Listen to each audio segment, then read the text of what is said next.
இதுக்கு மேல பும்ராவுக்கு ரெஸ்ட் வேணுமா? இந்தியாவை விட அது முக்கியமா? கம்பீர் கில்லை விளாசிய சாஸ்திரி. வணக்கம் செய்திப்புனல் நேயர்களே. இந்திய கிரிக்கெட் அணி இங்கிலாந்து மண்ணில் விளையாடும் 5 போட்டிகள் கொண்ட டெஸ்ட் தொடரின் முதல் போட்டியில் தோல்வியை சந்தித்தது. இந்த நிலையில் இரண்டாவது போட்டி ஜூலை 2ஆம் தேதி பர்மிங்கம் நகரில் துவங்கியது.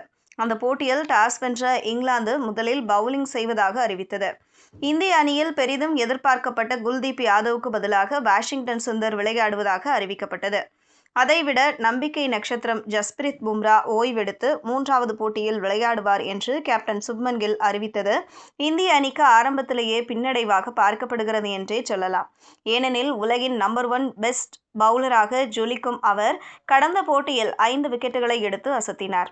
ஆனால் அவரை தவிர்த்து மற்ற பவுலர்கள் தாக்கத்தை ஏற்படுத்தாதது தோல்வியை கொடுத்தது. இருப்பினும் 5 போட்டிகளில் விளையாடினால் காயத்தை சந்திக்க வாய்ப்புள்ளது. எனவே பும்ரா 3 போட்டிகளில் மட்டுமே விளையாடுவார் என்று ஆரம்பத்திலேயே பயிற்சியாளர் கௌதம் கம்பீர் அறிவித்தார். அதன்படி இந்த போட்டியில் அவருக்கு இந்திய அணி நிர்வாகம் ஓய்வு கொடுக்க முடிவெடுத்துள்ளது.